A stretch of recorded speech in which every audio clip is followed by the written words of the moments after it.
Olá meus caros, aqui é o Corvo.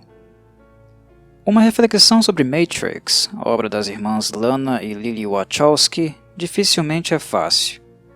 Isso se deve à vastidão de elementos diferentes, advindos de múltiplas referências e espectros culturais que foram colocados para conviver conjuntamente, em constante diálogo, dentro deste universo criado por elas. Não é raro encontrarmos cartas abertas de amor feitas pelo público quando o assunto é Matrix. Dito isso, o contrário também é verdadeiro. Há muitos que consideram as ideias de Lana e Lily nada originais e apenas uma colcha de retalhos, o que na minha análise é um julgamento injusto. Particularmente, percebo que Matrix é uma obra destinada a pisar em solo espinhoso, para o bem e para o mal. Dito isso, do mesmo modo que para mim ela não é um oásis no deserto, a obra tampouco se trata de um ambiente estéril onde nada germina, principalmente do ponto de vista criativo. Parcimônia é uma palavra-chave para degustar o que Matrix tem a oferecer.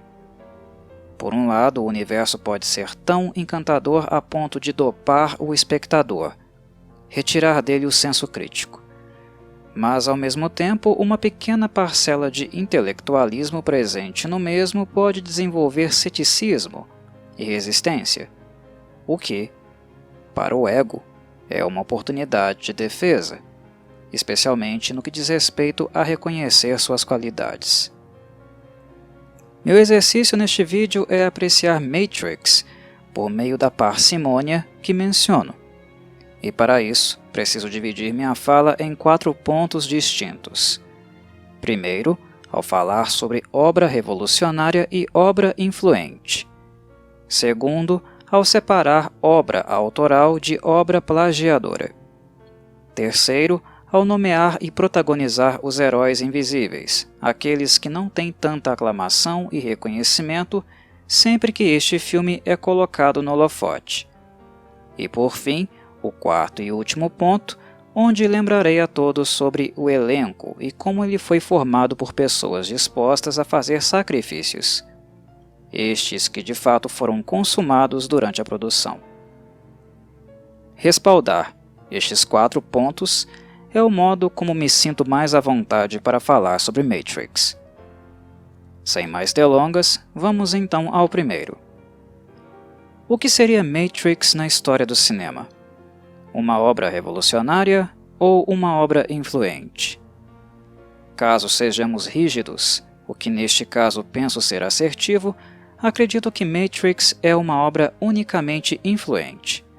E não entendam isso como uma pejoração, pois ser influente já é algo acima de qualquer expectativa e sonho de produtores e diretores.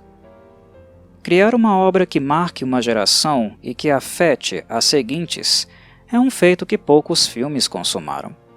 Já é uma marca extraordinária por si só. Porém, obras revolucionárias, de certo modo, são aquelas que mudam a forma de se fazer cinema, que apresentam técnicas, ideias ou abordagens antes não pensadas. Toda obra revolucionária é, ao mesmo tempo, influente, pois marca o início de um novo paradigma. Mas nem toda obra influente, por mais que impacte a cultura popular, é necessariamente revolucionária. Há quem diga que o efeito bullet time, copiado por dezenas de filmes e inclusive também adotado em videogames, a exemplo da franquia Max Payne, é suficiente para colocar Matrix em um patamar revolucionário.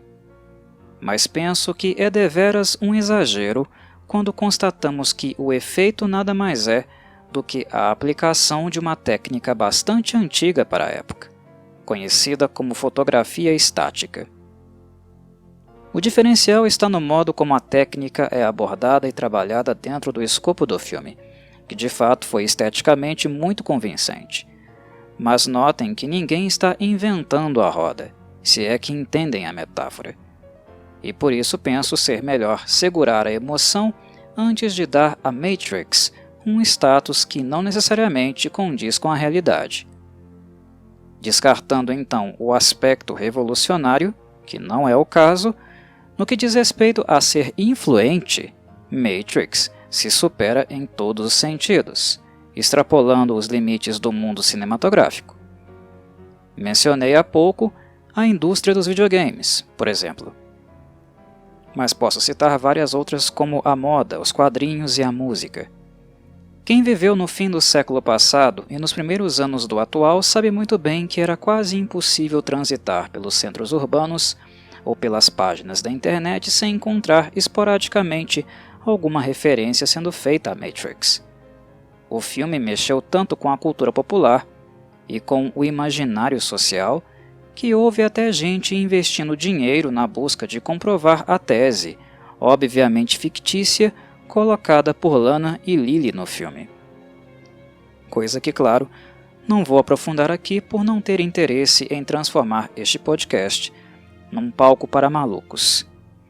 Mas a lembrança dessa absurdidade é importante para que o ouvinte perceba como Matrix exerceu um impacto profundo naquela geração, no bom e mau sentido.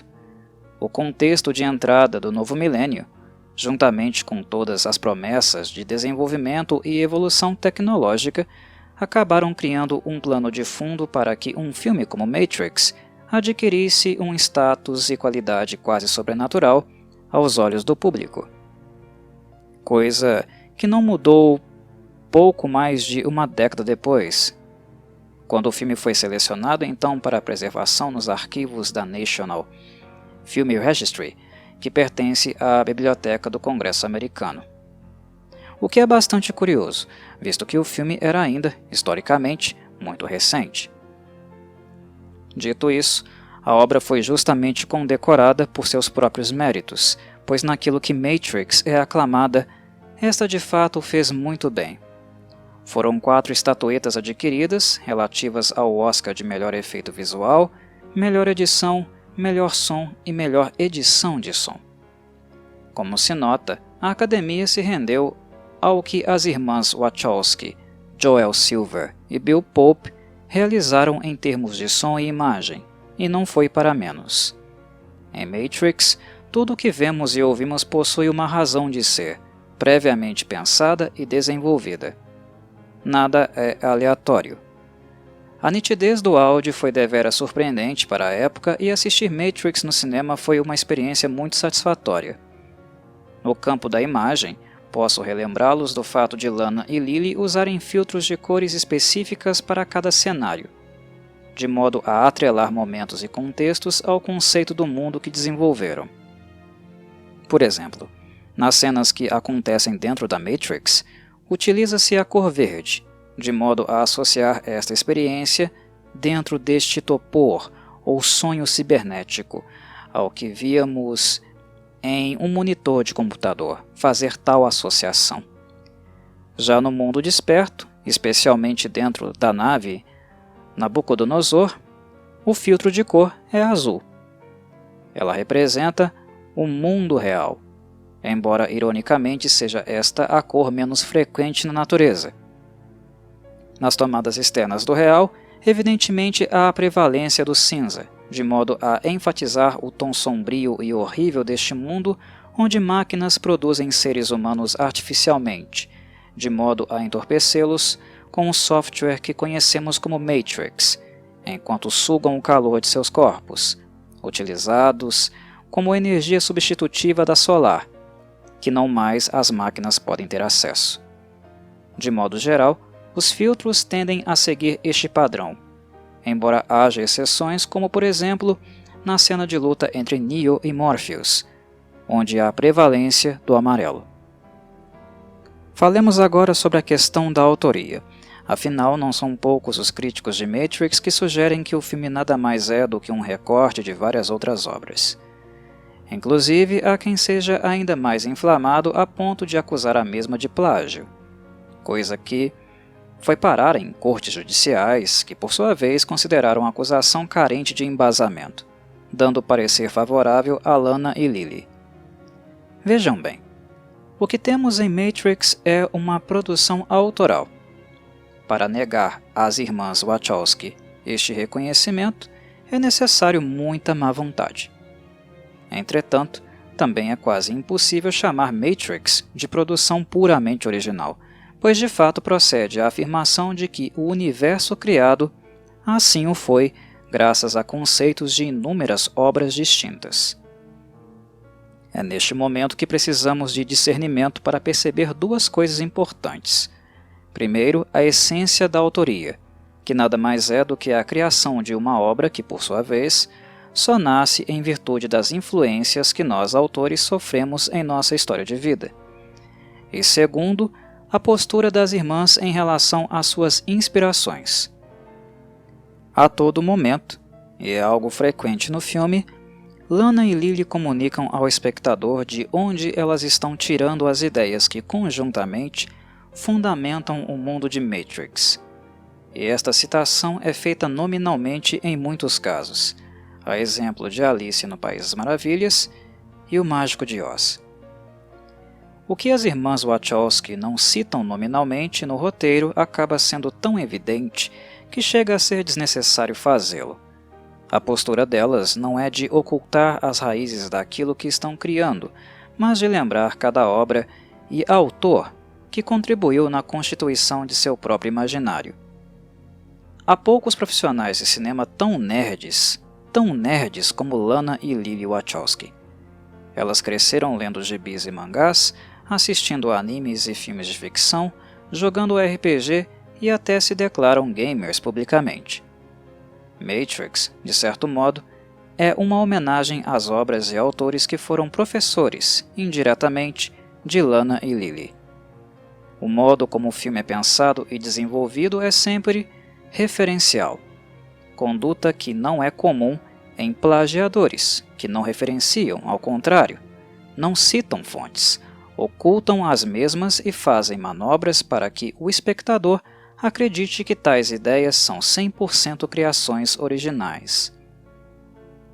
Acusar Lana e Lily de tal postura não tem o menor cabimento, pois é evidente que ambas bebem das fontes que já citei e de outras da história da ficção, a exemplo de filmes como Terminator, Blade Runner e animes como Ghost in the Shell, que trabalham com a temática da inteligência artificial e o impacto provocado por esta em um mundo hipotético, pós-apocalíptico ou não.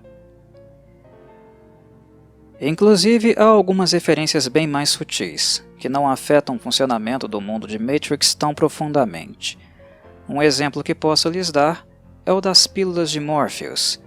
A pílula vermelha oferecida a Neo é uma referência direta ao filme Total Recall, outro clássico da ficção científica estrelado por Arnold Schwarzenegger, que por sinal já comentei aqui no Cine Corvo. Matrix, de modo geral, se inspirou nestas obras, mas para criar um contexto e lógica narrativa bastante diferente das mesmas. O conceito de inteligência artificial é muito antigo, e tampouco foi invenção de todas as obras citadas. O que está em questão em tais filmes não é o conceito em si, mas o cenário que é criado a partir dele. Sendo assim, podemos identificar o mesmo conceito presente em Terminator, Blade Runner, Ghost in the Shell e Matrix, mas sendo traduzido de formas completamente diferentes. A nerdice de Lana e Lily transcendeu, por sinal, o campo do cinema e outras mídias audiovisuais. O tratado filosófico Simulacros e Simulação, de Jean Baudrillard, que explora o conceito pós-moderno de simulação e hiperrealidade, certamente foi a referência literária mais influente na criação de Matrix. Foi esta uma de algumas leituras obrigatórias que as irmãs Wachowski impuseram ao elenco antes que este começasse a ler o roteiro do filme. Out of Control, The New Biology of Machines, Social Systems and Economic World, de Kevin Kelly, e Introducing Evolutionary Psychology, de Dylan Evans e Oscar Zarat, também foram leituras obrigatórias. Matrix é um filme repleto de referências à obra de Karl Marx e Franz Kafka, sem falar no gosto nítido por mitologia grega representada em figuras como o próprio Morpheus, nome utilizado aqui com bastante ironia, por ser ele o personagem que desperta os humanos da alienação, embora tenha sido batizado com o nome do deus grego dos sonhos. Curiosamente, as irmãs Wachowski pediram a Lawrence Fishburne, para que interpretasse Morpheus usando como referência o personagem de mesmo nome da HQ Sandman, clássico absoluto de Neil Gaiman. No que compete ainda à Grécia, Matrix é uma aventura sci-fi com atos dignos de uma estrutura narrativa homérica, a exemplo da Odisseia, sem falar na expressão "conhece a ti mesmo", presente na cozinha da personagem Oracle, que nada mais é do que a inscrição vista na entrada do oráculo de Delfos, na Grécia Antiga. Da Grécia para a Ásia. Além do já citado Ghost in the Shell, o anime Akira também é uma obra muito influente para Matrix. Do ponto de vista marcial, Ninja Scroll foi outro apontado por Lana e Lily como referência, mas do ponto de vista conceitual e estético, Ghost in the Shell e Akira são as mais evidentes. Obras que talvez não tivessem existido se não fosse pelo livro Neuromancer, clássico cyberpunk de William Gibson, publicado em 1984. Penso que tal obra também é essencial no que compete a perceber referências prévias, embora a mesma também seja diferente de Matrix, por não conter os temas gnósticos trabalhados por Lana e Lily, um apontamento feito pelo próprio Gibson. O termo Matrix, cujo significado é útero, tem bases conceituais que se avizinham a Neuromancer. O duplo sentido gerado por este, que ao mesmo tempo se refere ao mundo onírico gerado por computador para aprisionar os humanos, e também ao estado encasulado dos corpos, presos a bolsas cultivadas para gerar energia bioelétrica para as máquinas, oferece possibilidades de construção de paralelos entre as obras. Estas são algumas das referências bibliográficas e cinematográficas mais marcantes e potenciais, e as literárias, principalmente, foram obrigatórias para todo o elenco. Lawrence Fishburne, reconhecidamente um sujeito culto, foi um dos poucos que não encontrou problemas na compreensão das obras e muito menos no roteiro. De modo geral, Matrix gerou muita confusão interna, o que fez as irmãs Wachowski realizar uma série de entrevistas e testes para perceber se a compreensão não apenas textual, mas da filosofia do mundo de Matrix foi devidamente internalizada pelo elenco. Apenas quando a compreensão se tornou plena, que todos aí sim foram selecionados de forma definitiva para trabalhar no projeto. Quando nós espectadores assistimos Matrix, penso que o filme é autoexplicativo e não tão difícil assim de compreender. Ele requer atenção que não pode estar sendo dividida com outras atividades. Matrix não é exatamente o tipo de filme que você assiste ao mesmo tempo em que conversa com uma pessoa por aplicativo. O filme não tolera a falta de foco. Mas com a devida atenção, Matrix não é profundamente intelectualizada e erudita como muitos afirmam que seja. É um filme inteligente, bem amarrado e conduzido. Certamente o melhor da franquia, que dificilmente será superado. Porém, perfeitamente compreensível para todos que o levam a sério e demonstram o mínimo interesse. Dito isso, é importante que eu vos lembre que o roteiro final, que acompanhamos em tela, não foi exatamente o roteiro que o elenco teve acesso em primeira mão. A própria Warner Bros. Exigiu que Lana e Lily adicionassem cenas mais explicativas de seu conceito, por entender que o material apresentado era insatisfatório do ponto de vista pedagógico. Nas próprias palavras da Warner, era um roteiro que ninguém entende. Lana e Lily pensaram e lapidaram este universo por anos, e era natural que ele funcionasse melhor em suas mentes do que para outras pessoas, visto o grau de intimidade. E talvez o maior esforço de ambas tenha sido no sentido de traduzir essas ideias da melhor forma para um grande público fã de cinema, de modo que este não ficasse enfadado ou muito confuso, coisa que consequentemente afetaria na avaliação final que fariam do filme. Pela aclamação que Matrix recebeu, penso que o objetivo foi alcançado. Em relação às referências externas, não poderia deixar de mencionar as bíblicas também contidas no filme. Mencioná-las desagrada pessoas mais religiosamente fervorosas, mas o fato de existirem, e em tal número, é algo que simplesmente não podemos ignorar. O nome de Neo, para início de conversa, é um anagrama. Rearranjando a disposição das letras, formamos a palavra One, que significa um. Morpheus atribui a Neo o grau de o escolhido, daquele que supostamente é capaz de romper com a opressão do mundo artificial da Matrix e ignorar miraculosamente suas regras e estrutura. No que diz respeito a Neo, há falas no filme como Aleluia, você é meu salvador, cara, meu Jesus Cristo pessoal. Imagino que esteja claro, para o ouvinte, os paralelos de Neo com a figura do Nazareno. O sobrenome do personagem, Anderson, etimologicamente significa filho do homem. O codinome de Trinity possivelmente pode ser uma referência à Santíssima Trindade. Já a nave, Nabucodonosor, obviamente é uma menção ao rei da Babilônia, que é mencionado mais enfaticamente na história bíblica de Daniel. Possivelmente há outras referências espalhadas pelo filme, mas creio que as mais claras sejam realmente as citadas. Agora abordo o terceiro ponto, que diz respeito aos heróis invisíveis. Quando falamos em Matrix, naturalmente o cinéfilo sempre pensa em figuras como Keanu Reeves, Lawrence Fishburne, no antagonismo memorável de Hugo Weaving ou até mesmo nas irmãs Wachowski. Mas é fato que sem algumas pessoas-chave que trabalharam em aspectos técnicos do filme, Matrix não teria atingido o mesmo nível de qualidade. O trabalho foi feito de maneira meticulosa por gente que acreditava no projeto e tinha fé no sucesso do mesmo. Um dado importante é que Matrix já existia muito antes de Lana e Lily cogitarem sua representação na sétima arte.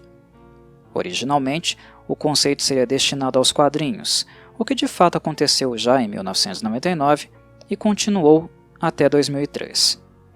O fato de a obra conseguir fundos para sair do papel foi uma mistura de competência, potencial, contato com as pessoas certas e um pouquinho de sorte, como normalmente acontece com obras cujo conteúdo envolve alguma espécie de risco e excentricidade. Tal proximidade com o mundo dos quadrinhos veio a calhar, porque o texto e ideias de Lana e Lily, a princípio, não foram convincentes para vender o peixe. É neste ponto que entram dois heróis invisíveis, os ilustradores Steve Skroce e Geoffrey Darrow. Eles foram contratados pelas irmãs Wachowski para representar Matrix graficamente, e o fizeram em um pouco mais de 600 storyboards, apresentados então para os executivos da Warner. Quando eles finalmente tiveram contato visual com o conceito, aí sim perceberam o potencial imenso que tinham em mãos e trataram logo de selar o acordo. Previamente, mencionei a técnica do bullet time, onde inclusive afirmei que a fotografia estática não era necessariamente a reinvenção da roda.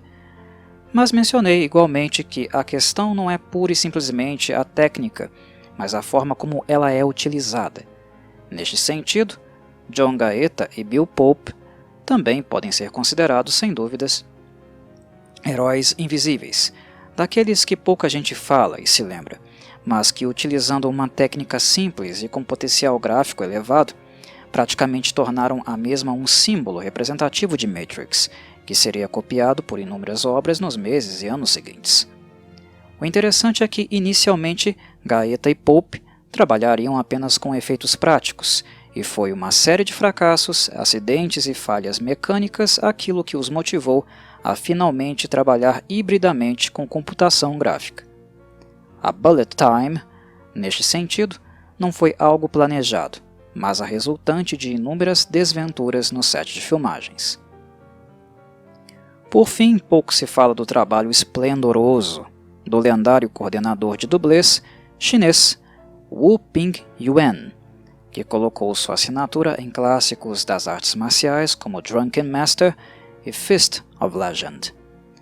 Curiosamente, o mestre não estava muito interessado em trabalhar com as irmãs Wachowski.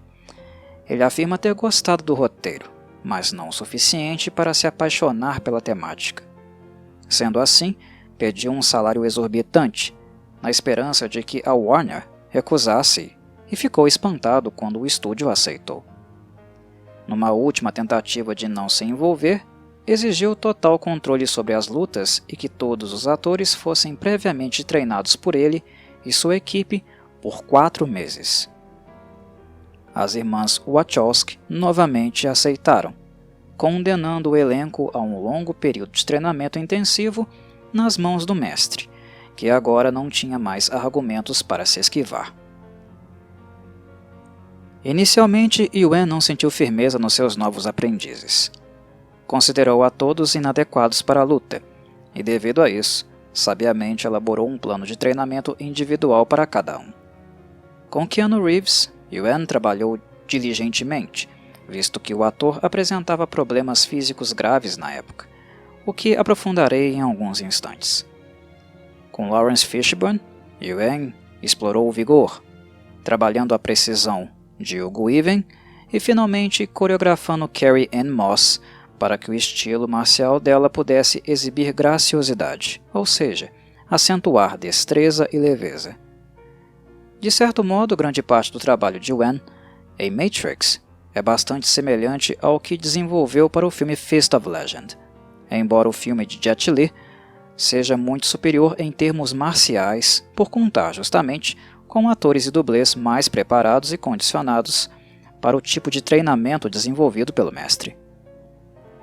Para fechar, falemos então deste elenco de sacrifícios, um dos aspectos mais dignos de nota no que diz respeito a Matrix.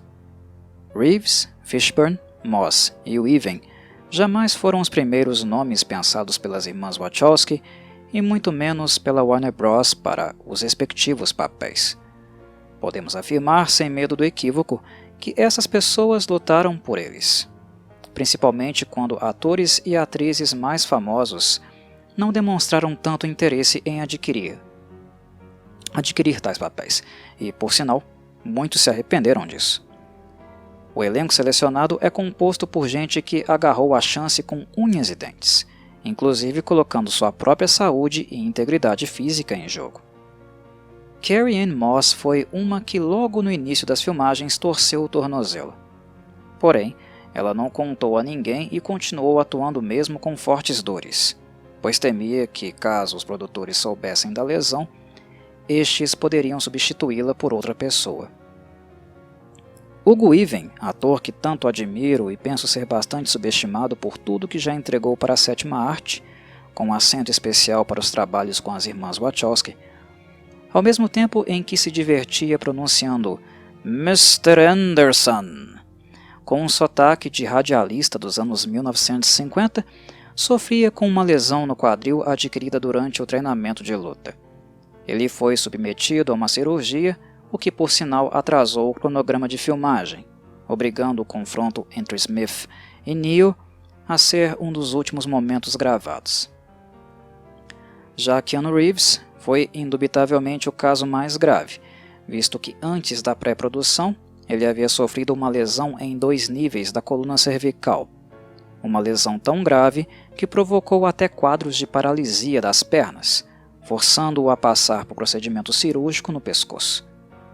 Ainda em período de recuperação, Reeves insistiu que queria lutar, o que deve ter deixado Wu Peng-yuan bastante consternado. Lidar com um cara desse é muito maluco, deve ser uma experiência bastante estressante, mesmo para um mestre tão experiente, convenhamos. Yuen permitiu que Reeves socasse e fizesse outros movimentos leves, mas chutar estava fora de cogitação, e foi exatamente por isso que vemos Neo chutar tão pouco no primeiro filme da franquia. Não havia outra opção para Yuen a não ser readequar as cenas com Reeves para melhor extrair dele aquilo que realmente seu corpo dava conta. Conferindo os resultados dos embates com Fishburne e Weaving, pessoalmente fico sem palavras com a qualidade do trabalho do mestre chinês. Não há mais nada o que dizer. Simplesmente surreal. E assim termino minha fala, meus caros. Comentar Matrix é sempre motivo para grandes testamentos, e no lugar de orador, escolhi os aspectos que julgo serem os mais interessantes, que me chamam mais a atenção. Espero que tenham sido satisfatórios, para os apreciadores da obra. A todos um forte abraço e saudações corvides.